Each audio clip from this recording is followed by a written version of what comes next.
அனைவருக்கும் வணக்கம். இறந்தவர்கள், வீடு மாறியவர்கள் வாக்காளர் பட்டியலிருந்து பல காலமா நீக்கப்படாம இருந்திருக்கு. அது பாத்தீங்கன்னா இந்த வருஷம் நீக்கப்பட்டிருக்கு. 50 லட்சம் பேர் பாத்தீங்கன்னா நீக்கப்பட இருக்கிற தமிழக வாக்காளர்கள் பெயர் இருக்குதுங்க. ஆமா, இது பாத்தீங்கன்னா ரொம்ப பெரிய அளவுல இருக்குன்னே சொல்லலாம். தகுதியான வாக்காளர்கள் பலருடைய பெயரும் இடம்பெறாமல் இருக்கிறது, அதுவும் சவாலான விஷயமா தான் இருக்கு. இந்த பிரச்சனைக்கு தீர்வு காணணும் அப்படின்னு சொல்லிட்டு நிறைய நடவடிக்கைகளை மேற்கொள்றதுக்காக தேர்தல் கமிஷன் தயாரிட்டு வராங்கன்னே சொல்லலாம். SIR வாக்காளர் பட்டியல் சிறப்பு தீவிர திருத்த பணியை பாத்தீங்கன்னா தொடங்கி நடத்திட்டே இருக்காங்க. நவம்பர் 4ல இருந்து கிட்டத்தட்ட பாத்தீங்கன்னா டிசம்பர் 11ஆம் தேதி வரைக்கும் நடத்துவாங்கன்னு தெரியுது. ஸோ நவம்பர் 4ல இருந்து பாத்தீங்கன்னா கணக்கெடுப்பு பணி வீடு வீடா போயிட்டு நடத்திட்டு வந்திருக்காங்க.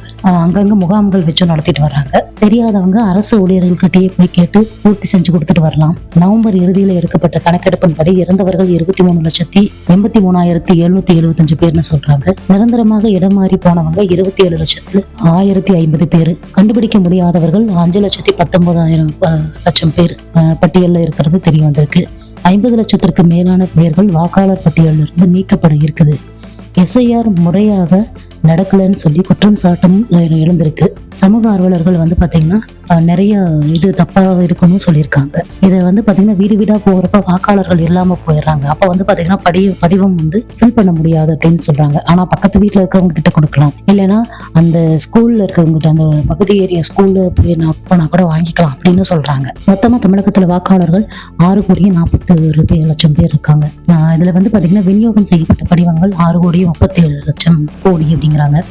சோ பதிவேற்றம் செய்யப்பட்ட படிவங்கள் 6,04,00,000 சொல்றாங்க. இறந்த வாக்காளர்கள் எண்ணிக்கை 23,83,775 பேர்னு சொல்றாங்க. நிரந்தரமாக இடம் மாறியவர்கள் 27,01,050 பேர்னு சொல்றாங்க. கண்டுபிடிக்க முடியாதவங்க 5,19,000 பேர் இருக்காங்க அப்படிங்கிறாங்க. ஸோ இது ஒரு பெரிய சவாலான வேலை தான். இதை தேர்தல் ஆணையம் செய்யறது அப்படிங்கிறது சாதாரண விஷயம் இல்லை. நம்ம இதுக்கு சல்யூட் பண்ணணும். நன்றி, வணக்கம்.